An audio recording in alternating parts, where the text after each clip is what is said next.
antes hoje, né? Nós tínhamos mostrado hoje que essa relação aqui é válida. Psi-L conjugado de carga é o psi-C light. Isso aqui é válido para qualquer espinô. Qualquer espinô, tira, não importa. Agora, se o espinô é de Majorana, essa relação, para Majorana, ela se simplifica. Porque se psi é Majorana, psi-C é igual a psi. Então, nós temos que o psi-L conjugado de carga é o próprio psi-light. Então, isso aqui caracteriza o fermo de Majorana. A componente light dele não é uma componente independente. Ela está ligada à componente left pela conjugação de carga. Então, um fermo de Majorana, no final do dia, ele é equivalente a um fermo left e a um único fermo left. E a componente light dele é o psi-LC. Mas o psi-LC é C, psi-L, barrado, transposto.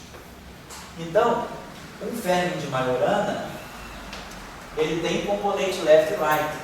Só que a componente right dele, ela é expressa em função da componente left. Ou seja, basta, se eu conheço a componente left do espinô de Majorana, eu conheço o todo. Eu automaticamente já conheço a componente right. Isso é o vínculo de Majorana. Se ele fosse o Dirac, não. O fermo de Dirac, ele tem left e right independentes.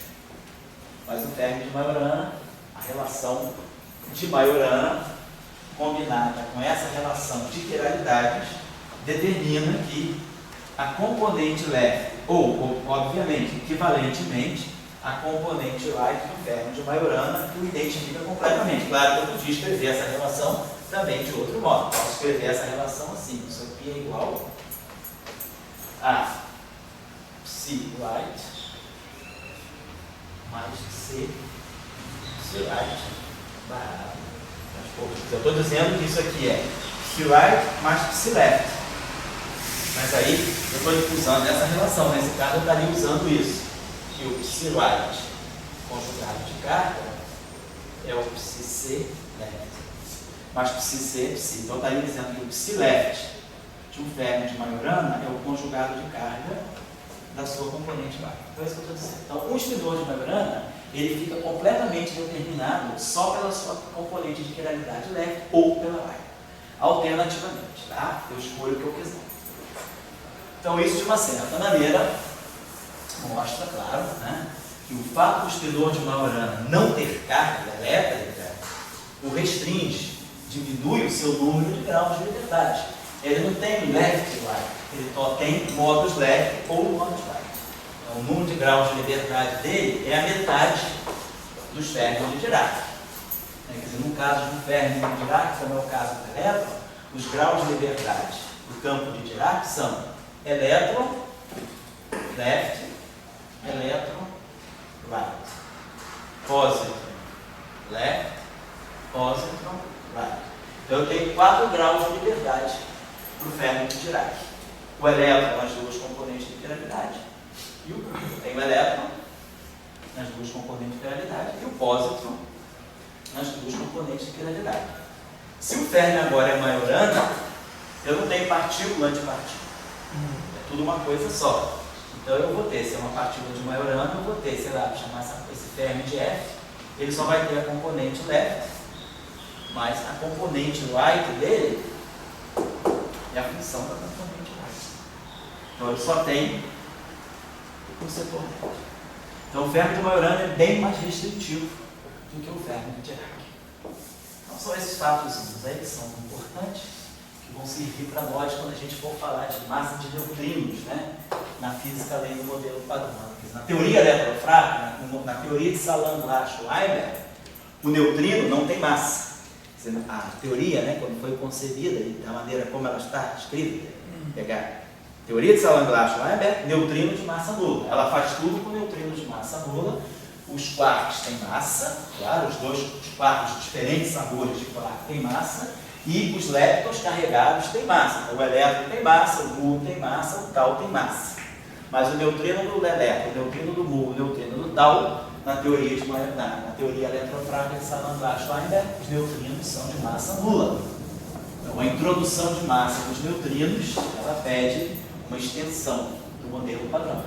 E aí a gente sabe que as teorias de grande unificação, SO5, SO10, esses modelos de grande unificados, eles já introduzem a massa do neutrino. Eu vou além do modelo padrão, quer dizer, eu vou do modelo padrão para teoria unificada, né, os modelos unificados, para discutir a massa dos neutrinos, tá bom? Então, quando nós formos falar aqui da teoria eletrofraca, nós estamos falando sempre na visão de Salam-Glass-Weinberg. Então, para nós, os neutrinos continuam sem massa. Então, nós vamos ver justamente, eu estou introduzindo essa questão da conjugação de carga, porque como os neutrinos ficam sem massa, no setor de quarks, aconteceria do quark down ficar sem massa também. E a gente sabe que isso é proibitivo, porque na verdade o quark down ele tem que ter mais massa do que o quark up, porque é ele que decai fracamente no quark up, o decaimento beta acontecer, né? Quando eu falei com vocês que se quem decai é o quark D, que decai no quark U, para poder, em termos de quark, a gente ter o decaimento do nêutron, né? Indo do próton, no elétron, do antinêutron, do elétron. Se esse quark decai nesse, esse aqui tem que ter mais massa do que esse aqui, ó. Se esse aqui tem massa menor, esse cara aqui, se ele está no referencial de repouso dele, né, toda a massa dele tem que ser convertida também em massa do elétron e energia cinética do elétron, do neutrino, né? Quer dizer, se esse quark aqui tem massa menor do que desse, como é que ia sair elétron e neutrino? Então o quark dele é menor, um pouquinho menor, a diferença de massa entre o nêutron e o próton, né, é de 1 MeV em 940 MeV, né? A diferença é de 1,940 avos, mas é uma diferença em termos de nêutron, né? Em termos de quark, né? A massa do quark U é estimada na faixa dos 5 MeVs e a massa do quark D é estimada na faixa dos 25 MeVs, mais ou menos. Então tem uma diferença. Então o quark D é mais massivo. Então é ele que decai. Então eu preciso que o quark D, se não tivesse, né, como o neutrino não tem massa, né, aconteceria também no quark D não ter massa. Então para eu ter massa do quark D e não ter o neutrino massivo, a gente vai ter que introduzir um termo com conjugação de carga, com conjugados de carga, quarks conjugados de carga no Lagrangiano de Salam-Glass-Weinberg, e com a quebra espontânea da simetria, o quark U ganha massa e o quark D também ganha massa. O elétron ganha massa, mas o neutrino fica de massa neutra. Então, muito bem. Então, a gente, eu acho que com isso já conseguiu colocar mais ou menos em revisão os fatos mais básicos sobre essas propriedades que a gente precisa manipular dos termos. Quiralidade, conjugação de carga. Vamos agora, então, começar a pensar no conteúdo, né? No conteúdo de campos e partículas, né? da teoria de Salam-Glass-Weinberg. Então, conteúdo de campos e partículas. Vamos olhar conteúdo de campo e vamos pensar até antes disso. Simetrias e conteúdo de campo. São um pouquinho mais das simetrias, e as simetrias vão nos guiar para o conteúdo de campo. Né?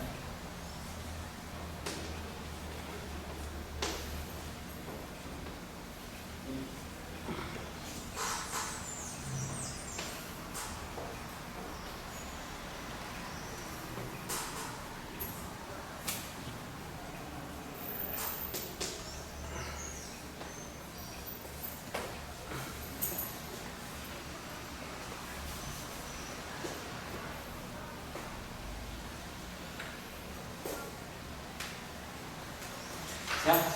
Uhum. Bom, protótipo, né? O decaimento fundamental, que é o, vamos dizer assim, é o DNA das interações fracas, é o decaimento do quark D no quark U, no elétron e no antineutrino do elétron. A gente tem também o decaimento também do quark C, no quark S, e assim vai. Também nós temos, claro, decaimento. Esse decaimento aqui é um decaimento que muda o sabor de quark. Os decaimentos fracos no setor de quarks, ele muda os sabores. Mas eu posso ter decaimentos puramente leptônicos. Por exemplo, o muon, né, que é um lepton, ele decai no elétron, no neutrino do muon e no antineutrino do elétron. Então esse é um decaimento puramente leptônico. Ele não envolve quarks, né? Eu poderia também, outro tipo aí de...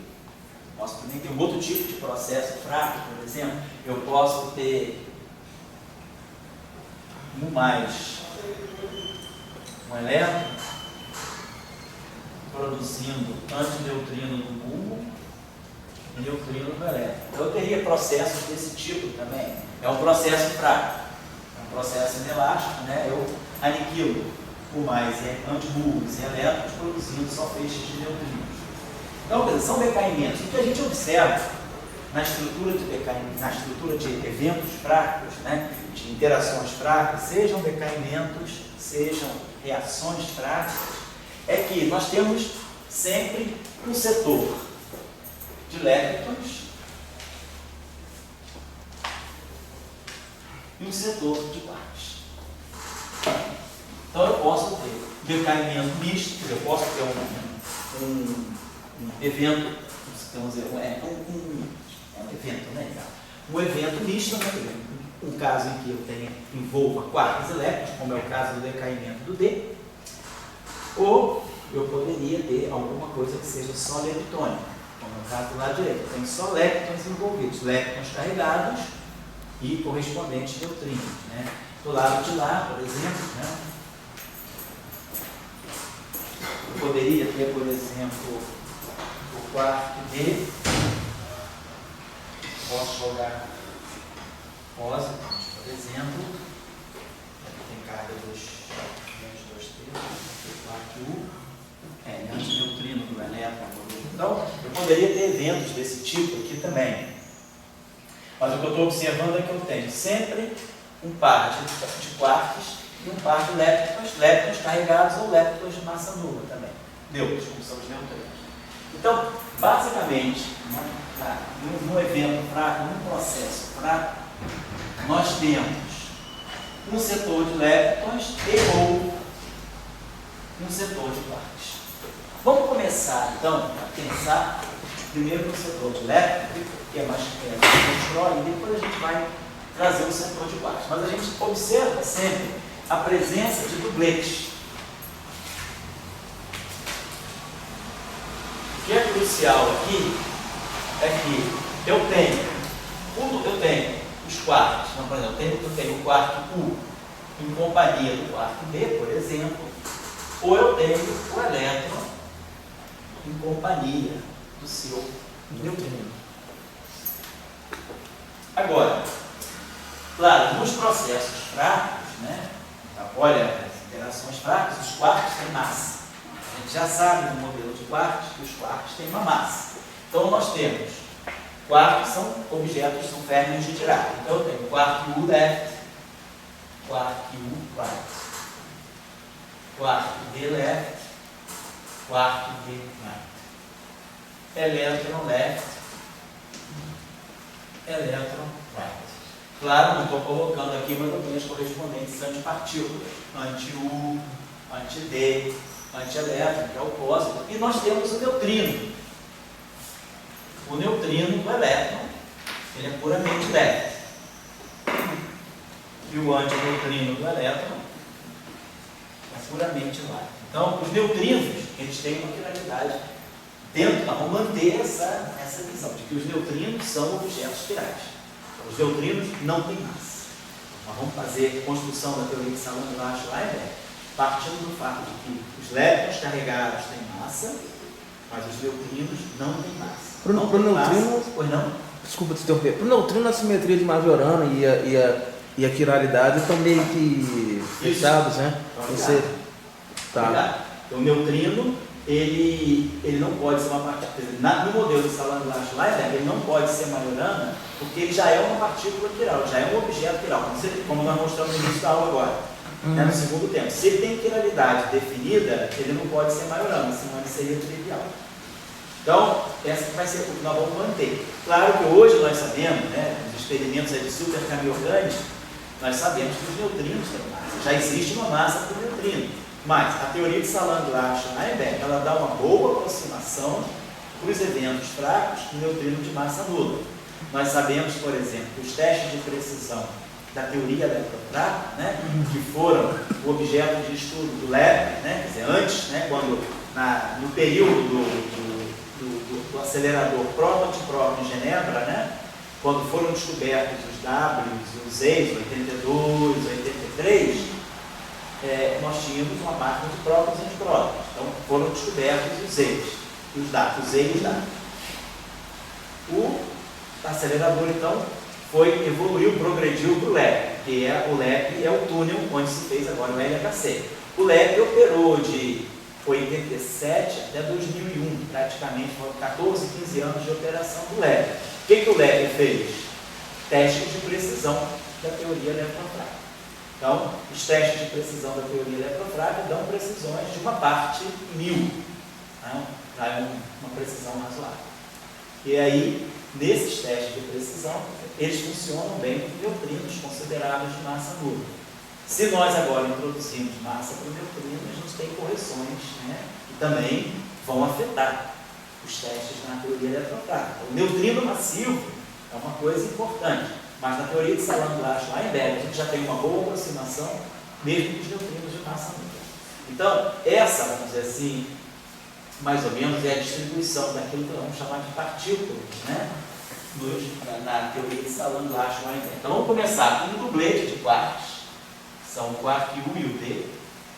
Claro que isso não é a história toda, né? Nós sabemos hoje que nós temos 3 famílias de quark.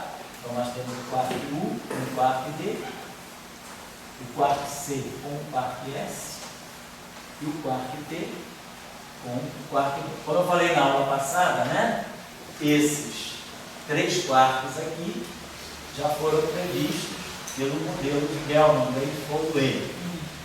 Esse quark aqui, ele já foi uma previsão feita por Cabibbo a partir da supressão de correntes neutras que violam a estranheza, e depois essa geração toda aqui veio do Kobayashi e Maskawa, né, que entenderam que na teoria eletrofrágil a violação de CP só acontece se houver uma terceira geração de quarks. Então, a própria estrutura de quarks ela foi sendo prevista teoricamente. Mas, na verdade, todos os quarks foram previstos teoricamente. O trabalho do Gell meteórico, a evidência de quarks só veio 8 anos depois, em 68, nos experimentos do SLAC.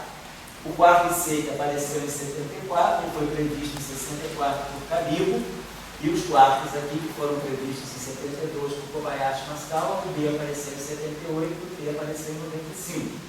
Então, a física de quarks é uma física sempre que, né, o avanço teórico foi dando uma indicação dos quarks que deveriam aparecer nos aceleradores, né? Deveriam ser revelados nos aceleradores. Cabibbo foi 64. O foi bem, um negócio bem cedo.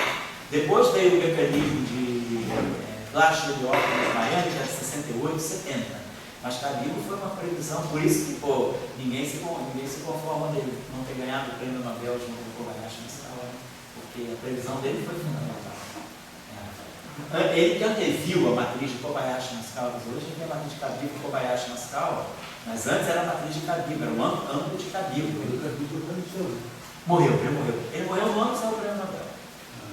No ano. O prêmio Nobel do 2008, né? Do Nambu, Kobayashi e Maskawa. Eu acho que o Cabibbo morreu, não, desculpa, Dóia. Ele morreu em agosto do ano passado.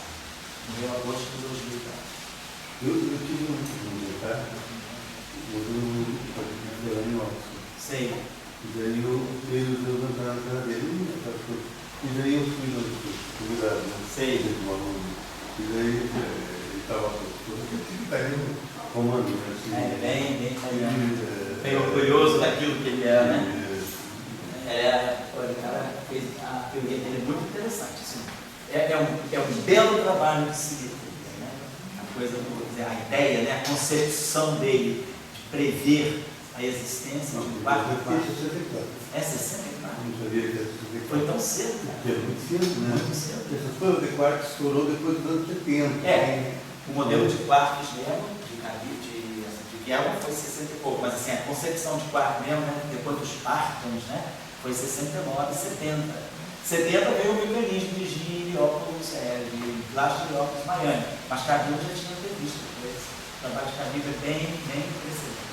professor que veio, uma modalidade nasce de meio de conversa, ninguém é gênio, mas existe um meio que está com aquela coisa, né? Você está num rio, né? Que flui, né? A gente quando foi fazer doutorado, né? Professor de óculos, Mariana, isso aí, assim, mas, pô, o capítulo foi muito, né? Foi brilhante.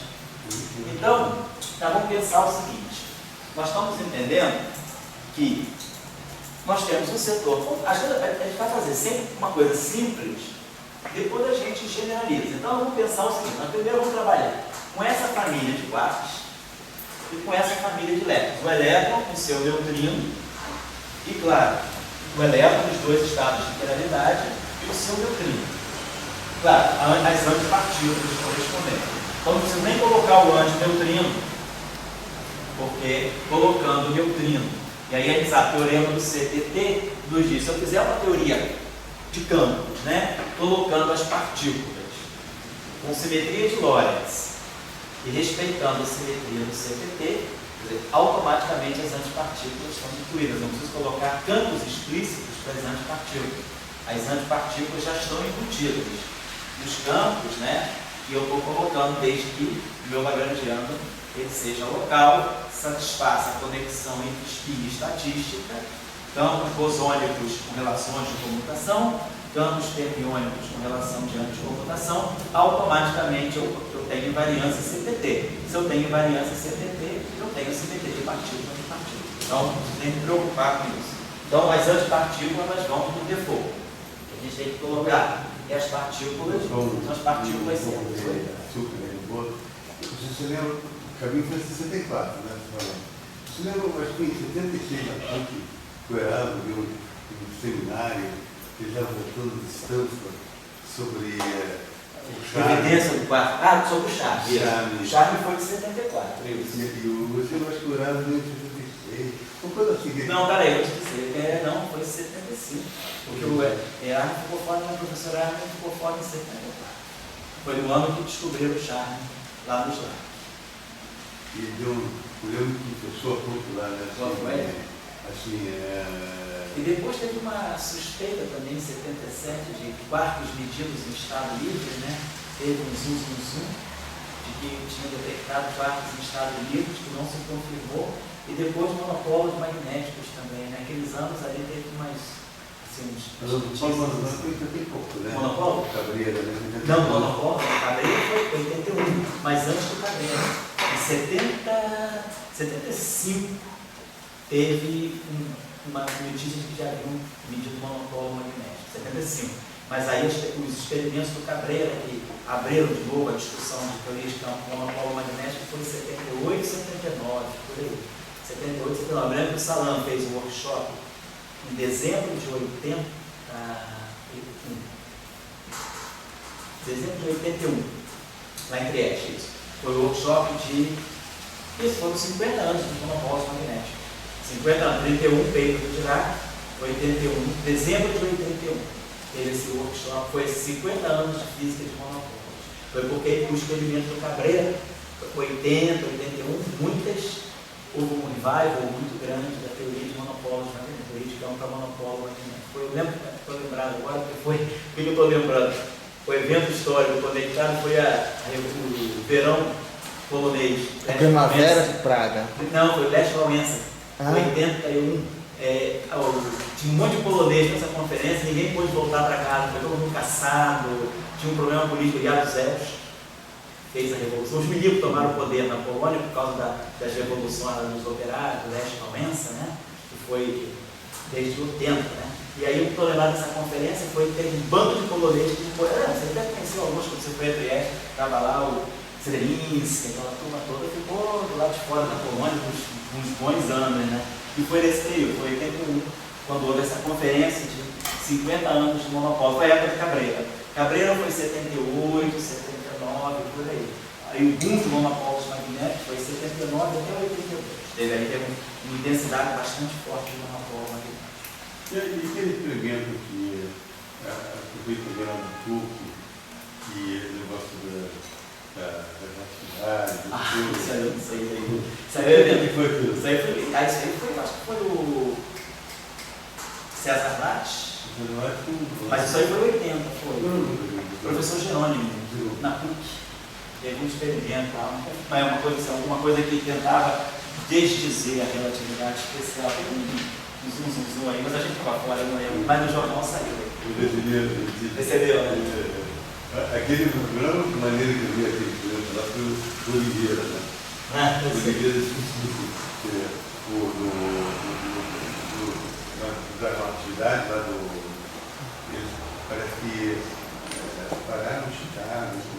Foi o Max O'Morra, para poder ter muita referência no Chicago. Acho que eu não lembro, eu sei que foi parar a cidade por causa do experimento de Michael O'Morra. Não lembro, não. Mas eu na PUC tinha um minhocão. Ah, entendi. A trepidação ali era violenta. Descobriu o éter, né? Método minhocão é difícil.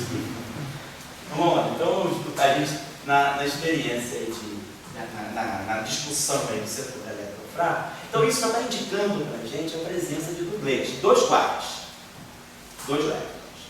Então, parece que o elétron carregado, ele vem sempre acompanhado do seu neutrino, e 1 quarto acompanhado do outro quarto. Então isso indica para nós a presença de dublês. As simetrias mais simples que a gente tem, para eu ter dublês, né, a gente vai olhar grupos de simetria, dublês.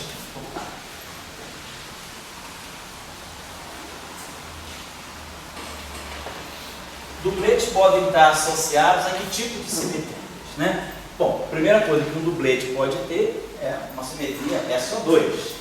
Se a gente for olhar as simetrias do grupo de Lie, os grupos de Lie, então vamos levar em conta que a gente está fazendo um trabalho assim, meio de empírico, né? A gente está vendo a estrutura de dublete. Eu já conheço a teoria de Young-Mills. Teoria de Young-Mills que sugere grupos, né, locais associados a interações. E as teorias de Young-Mills, elas basicamente nos colocam em contato com os grupos de Lie. Os grupos de Lie clássicos, né, são os grupos das categorias SUN, das categorias SO2N, os grupos pares, os SO2N mais 1, os grupos sincréticos e depois os grupos excepcionais, G2, F4, E6, E7 e E8. Então, aqui nós temos os chamados grupos de Lie clássicos e aqui os chamados grupos excepcionais. Se nós formos olhar esses grupos aqui, o grupo dos SUN mais baixo de todos é o SU2. O SU2 admite dublete. Então eu posso ter um dublete associado a SU2. Depois SO2N. Então eu posso ter um grupo SO2. SO2 é um grupo de 2 dimensões. Eu posso ter um dublete, é um grupo que atua no espaço bidimensional também. SO2N já começa com SO3. Vamos fora. ST2. Né? Em alguns cursos nossos a gente já falou dos grupos simpléticos, né? No nosso outro curso de ADS-FT, a gente está falando de grupos simpléticos também, ST2. G2, esse 2 aqui não tem nada a ver com esse dublete, esse 2 aqui é o número de operadores de Casimir, é o ranking do grupo, mas esse grupo G2 aqui é um grupo que não admite dublete. A representação mínima do G2 é uma representação de dimensão 7, ele admite, vamos dizer, epitetes, né? Heptamúltiplas. F4 também. Então, esses grupos aqui não têm representações de baixa dimensionalidade. Então, dublete aqui, nada a ver. Dublete aqui, nada. Aqui também nada. As 3 possibilidades de dublete, eu vou pensar, se eu vou pensar que o elétron e o neutrino são dois, então, a ideia então da teoria eletrofrágil, ela começa aí. O elétron e o neutrino, eles são degenerados. A ideia da teoria é essa. O elétron e o neutrino, no início dos tempos, eles têm uma degenerescência, ambos não têm massa. Então, eles são estados degenerados em energia, massa nula. A gente sabe que simetria, uma simetria do hamiltoniano, ela significa estados degenerados, estados de mesma energia, estados diferentes na mesma energia. Então isso é degenerescência, se indica uma simetria. Então eu vou pensar que o elétron e o neutrino são duas manifestações do mesmo objeto. E os 2 quartos também são duas manifestações do mesmo objeto. Claro que depois a presença de massa vai distinguir o elétron do neutrino, e a presença de massa também vai distinguir o quarto U do quarto D. Vai haver um splitting de níveis de energia, exatamente na mecânica quântica. A gente tem uma simetria, átomo de hidrogênio, todo mundo estudou lá, física mecânica quântica da graduação. Átomo de hidrogênio, níveis de energia, menos 13,6 sobre N2. Nível 1, um estado, um N2, né? Eu posso ter um S2. Nível 2, um S2, né? 2S2, 2P6. Então, quando eu pegar N igual a 2, eu já tenho uma degenerescência mais alta. N igual a 3, a degenerescência vai crescendo. Então, a gente sabe que o átomo de hidrogênio, os estados de mesma energia, eu tenho estado fundamental N igual a 1, 1S2. Quando eu vou para o estado fundamental N igual a 2, eu posso ter L igual a 0, 1S2. Né? Opa. 1S2 e depois posso ter 2S2, 2P6, né? Posso ter L igual a 0, L igual a 1, né? Então aqui tem 2 estados, aqui eu tenho 8 estados, depois a gente vai com N igual a 3, né? 3S2, 3P6, 3D10. Então todos esses estados, aqui eu tenho 2 estados, aqui eu tenho 8 estados, aqui eu tenho 18 estados, todos com a mesma energia. Então eu tenho degenerescência. Como é que eu faço o splitting dos níveis de energia? Colocando perturbações. Aí tem efeito Zeeman, tem o efeito Stark, tem a interação spin-órbita, estrutura hiperfina. Aí a gente começa a fazer os splittings dos níveis, né, degenerados. Mas o átomo de hidrogênio em si, ele tem uma simetria SO4.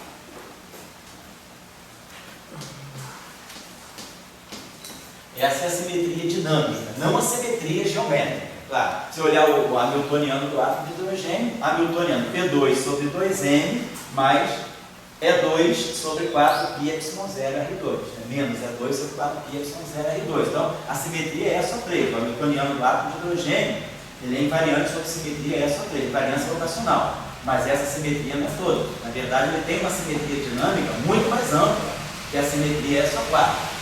E as degenerescências dos níveis de energia do átomo de hidrogênio, elas não respondem à simetria SO3. Elas correspondem a múltiplex da simetria SO4. Então, essa é a simetria do átomo de hidrogênio. Então, degenerescência significa simetria. Depois, os splittings significam violações dessa simetria. Eu faço quebras, né? E aí vou separando os estados de energia. A mesma coisa vai acontecer em física de partículas. Só que em física de partículas, né, o que é energia na mecânica quântica é massa na física de partículas. A física de partículas é uma física relativista. Então a gente tem energia e massa. Então, o que a gente fala de degenerescência de estados de energia num problema de mecânica quântica, vira uma degenerescência em massa de partículas na física de partículas. Então eu vou pensar, o elétron e o neutrino são estados degenerados, mesma massa, massa nula. Eu vou gerar um splitting de massa, vou deixar o neutrino com massa zero e a massa do elétron sobe por algum mecanismo de violação de simetria.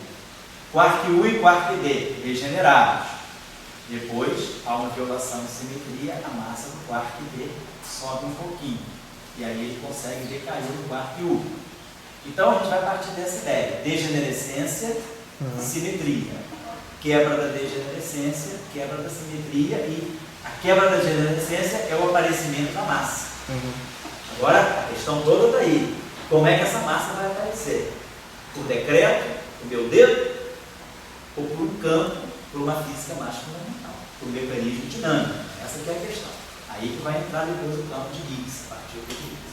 Então, duplex. Vamos pensar que a questão não é só a simetria. É como você quebra a simetria sem quebrá-la, né? O mais importante é como você quebra a simetria sem destruir tudo aquilo de bom que a simetria te dá. Você quebra sem negar, né? Você quebra sem negar. Você viola, depende do mecanismo de violação. Pois é, tem vários mecanismos. Como é que você pode violar uma simetria? Você pode violar explicitamente, você pode violar espontaneamente, você pode violar dinamicamente por um mecanismo soft ou hard. Então, quer dizer, tem toda uma engenharia de como eu vou quebrar uma simetria. Botar uma simetria é fácil. A questão depois é saber qual é o meu melhor mecanismo de quebra que vai compatibilizar aquela minha quebra com a fenomenologia. Né? Supersimetria, beleza. É uma ótima simetria. Como quebrar a supersimetria? Como compatibilizar a fenomenologia dos aceleradores com uma supersimetria que ainda não foi vista? Então aí eu queria que entre um passo no problema que se torna depois um problema de engenharia. Como você calibrar coisas para a simetria quebrar de uma maneira razoável. A quebra, né, da simetria é que é o problema delicado. Quebrar você pode sempre quebrar. Né? Como é que você vai quebrar mantendo as boas propriedades que às vezes você precisa? A simetria, por exemplo, é fundamental para você ter renormalizabilidade, ter unitariedade. Aí se você quebra uma simetria, você pode quebrar a renormalizabilidade, você pode destruir a unitariedade. Então você faz uma quebra muito barbárica. Você tem que fazer uma quebra bem suave para que você viole a simetria, reproduza os fatos experimentais e não perca, por exemplo, a normalizabilidade, não perca unitariedade, não perca cancelamento de anomalias, coisas desse tipo. Sim, então a gente tem uma série de requisitos quando a gente vai quebrar uma simetria. Qual é a melhor maneira? Nós vamos discutir isso aqui. Mas o que isso, as leis de conservação, elas são obtidas de uma teoria para ter simetria. Isso. Quer dizer, você não tem que tomar cuidado se quebrar. De leis de conservação, você vai estar violando, não, sem dúvida. Essa discussão é o tema da aula de quarta-feira agora, né? Depois de amanhã a gente vai vamos tentar trabalhar exatamente por que e como quebrar. Essa vai ser, a gente vai passar 2 horas e meia, 3 horas discutindo essa questão. Tentando, né? Claro, fazer o cálculo é fácil. Depois o cálculo é uma conta de multiplicar, elevar a máxima. O mais difícil que tem é tirar uma derivada e minimizar um potencial. Isso é o que há de mais complicado matematicamente no mecanismo de Higgs. Mas a questão é eu estar convencido de como é que a coisa funciona. Qual é o campo certo, quais são os acoplamentos certos. O resto é elevar a 4ª potência, tirar a derivada primeira. Mais nada que isso. Mas a grande questão de uma simetria é se ter simetria e provocar diferença. Exatamente. Simetria ela tem que harmonizar as diferenças. Essa é a questão. Bom, então, com dublês, esses são os grupos. Agora a questão é, por que não SO2? SO2 é uma simetria real. O campo do elétron, o campo do pósitron são campos compostos, são férmions. Então, neutrino, quarks. Então, isso aqui está fora. Essa simetria aqui é uma simetria para objetos reais. Eu não tenho nem Majorano. Se eu tivesse, por exemplo, dubletes de férmions de Majorano, mas eu não tenho férmions de Majorano. Eu tenho aí só férmions de Dirac. Então eu tenho simetria complexa. Por que não ST2? Aí, Rodrigo, Raton, aí o nosso amigo Henrique, né, Henrique? Os teóricos de plantão. José. Tchau, Camurga. Juan. E eu também. Por que não ST2? Porque a gente já sabe, ST2, nós já estudamos em alguns cursos aí, é uma simetria não compacta. É um grupo não compacto. Grupos não compactos não têm representações unitárias de dimensão finita. Então esse grupo também. Lembra que a gente mostrou num dos cursos aí que a variedade de grupo associada ao grupo SP2 é um hiperboloide. É um ADS3, é um espaço de antidiscípula tridimensional. Esse objeto aqui, né, que satisfaz a essa equação aqui, x1 ao quadrado, mais x2 ao quadrado, menos x3 ao quadrado, menos x4 ao quadrado, igual a 1. Então, isso é o hiperboloide tridimensional no espaço de 4 dimensões. É uma variedade tridimensional não compacta. É um hiperboloide que vai até o infinito. Então, esse grupo, teoria de grupos de Lie, por ser um grupo infinito, não compacto, as representações de dimensão finita não são unitárias. E ninguém aqui é louco de fazer física sem unitariedade. Fazer mecânica quântica sem conservação de probabilidade não está na hora ainda, deixa isso para depois, né? Pelo menos não é esse nível. Então, está aqui. Então, sobra o grupo SO2. Então, a proposta seria, talvez, a boa simetria para descrever essa física das interações fracas seja a simetria SO2. Então, o ideal, a gente está partindo, assim, de raciocínio muito, tipo, ciclo básico mesmo, né? Que se eu estivesse dando essa aula de física 4, né? Falando de interações fracas para física 4, um mini curso de álgebra linear, todo mundo sabe o que é SO2. Sabendo o que é SO2, todo mundo sabe o que é um doblete. Então, acho que a gente já estou falando da coisa em nível mesmo de ciclo básico. Botar a coisa bem simples. E aí a simetria está claro, é SO2. Então, eu vou botar, significa que tudo está me indicando que eu estou num caminho razoável. Se eu imaginar que o elétron e o seu neutrino formam um duplete de SO2,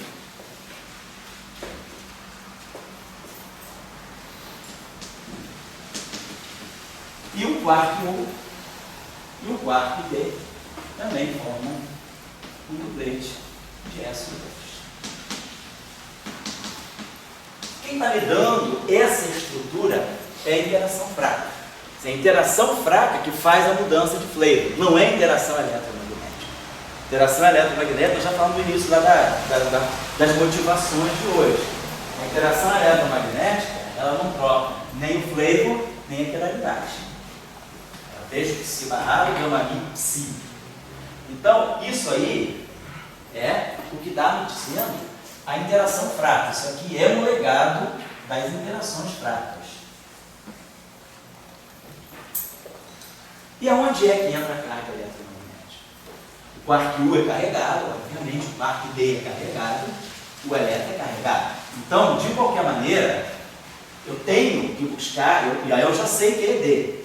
Então, a esse ponto aí, nós já temos um estrado, nessa época aí, vamos colocar assim, a gente tem um estrado de praticamente 33, vamos ver aqui, 27, 33, a gente tem um estrado de 24 anos de praticamente, 24, mas até 50, não sei, 24 anos de QT.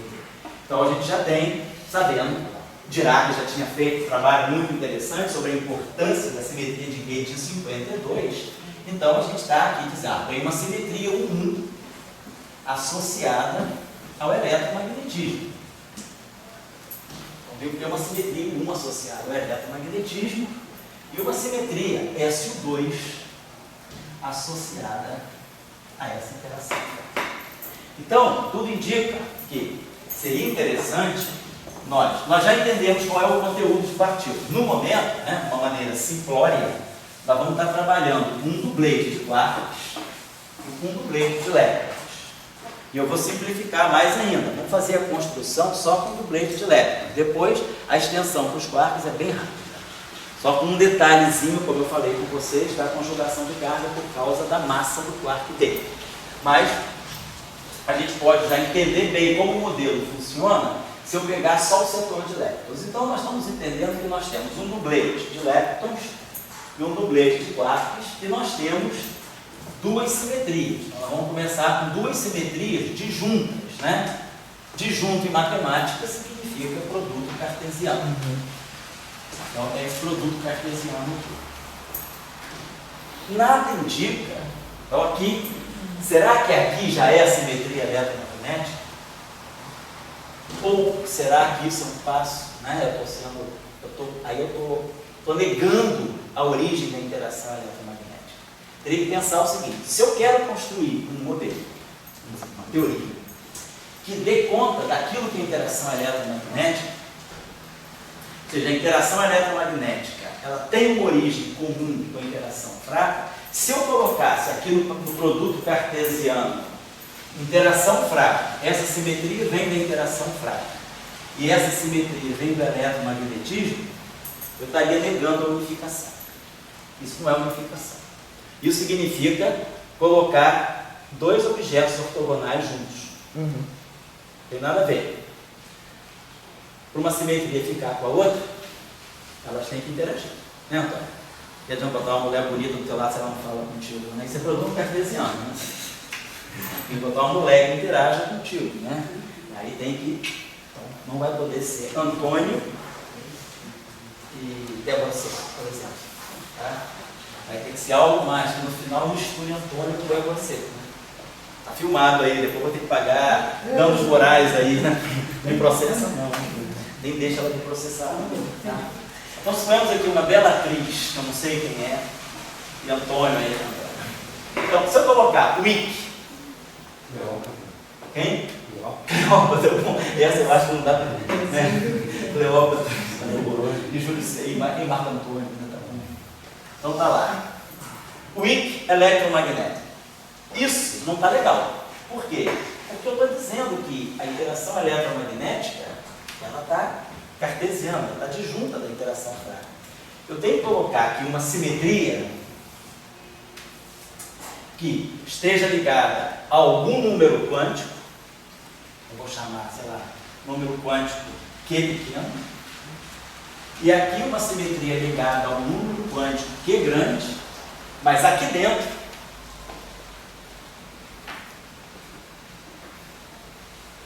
eu tenho que ter a simetria com um eletromagnético. O eletromagnetismo, ele tem que estar contido aqui dentro. Ele não pode estar aqui de cara, declaradamente, porque isso estaria me separando o SO2 do 1. O que eu quero entender é o seguinte, que o eletromagnetismo que eu vejo aqui, ele tem uma raiz dentro de um SO2. Para eu poder falar de unificação, eu tenho que ter esses dois grupos aqui, eles aqui não se comunicam, mas o que pode acontecer, nós sabemos teoria de grupo, dentro do grupo SO2, nós temos subgrupos 1. Então, esses 1's que vivem aqui, eles podem se combinar com esse aqui para dar esse 1. Então, isso é um ponto importante, porque isso aí não é, isso aí não é demonstrado, isso aí é motivado, isso aí é que é a sacação da teoria. Quer dizer, a importância, né? O resto é fácil. O resto não precisa ninguém fazer. Qualquer estudante que leu o Peter de Young News faz tudo sozinho daqui para frente. Agora o negócio é o cara com isso. Depois é botar derivada covariante, campo de gate, tirar o FD. Isso aí é uma receita de bolo que qualquer dona de casa, minimamente instruída do ciclo básico de física, faz. A questão não é fazer isso. Porque isso aí é só ler o Peter de Young News, é uma receita. Né? O negócio é bolar a receita. Né? Inventar a receita. E aí a questão aqui é saber organizar essas simetrias para que justamente no final, quem sai do forno é isso aqui. Isso aqui não é trivial. É isso que a gente tem que entender. Se a gente não entender isso, a gente está fazendo cálculo, mas não sabe o que está fazendo. A gente tem que entender por que, onde colocar o SO2 e como combinar com o 1. E aí, disso aí tem que sair o eletromagnetismo. Então, esse 1 eletromagnético, que me dá essa carga aqui, que me dá a carga 2/3, menos 1/3, 1 e 0, esse 1 eletromagnético não é esse 1. O 1 que nós observamos aqui, no nosso mundo das baixas energias, é esse. E ele está perdido aqui dentro. E nós vamos ter que combinar isso aqui para descobrir ele. Então, é isso que é a motivação da aula do Dia dos Mortos depois de amanhã. Então, Dia dos Mortos a gente vai ter, vamos descobrir o nascimento de uma bela simetria, depois não? Aí tem a questão que se entra, que é a questão do número quântico. Isso. Né? O número quântico, por exemplo, eu entendo que o número quântico, assim, para mim, já falou de Marx. A aula já acabou, tá? Pode falar, tá? A questão do Marx, ele colocou o DLT. Uhum. E ali que ele viu toda a Educador, né? Isso. O número quântico é também uma linha de conservação que aparece assim, nas reações. E é justamente você diz, bom, agora vai aparecer não DLT, mas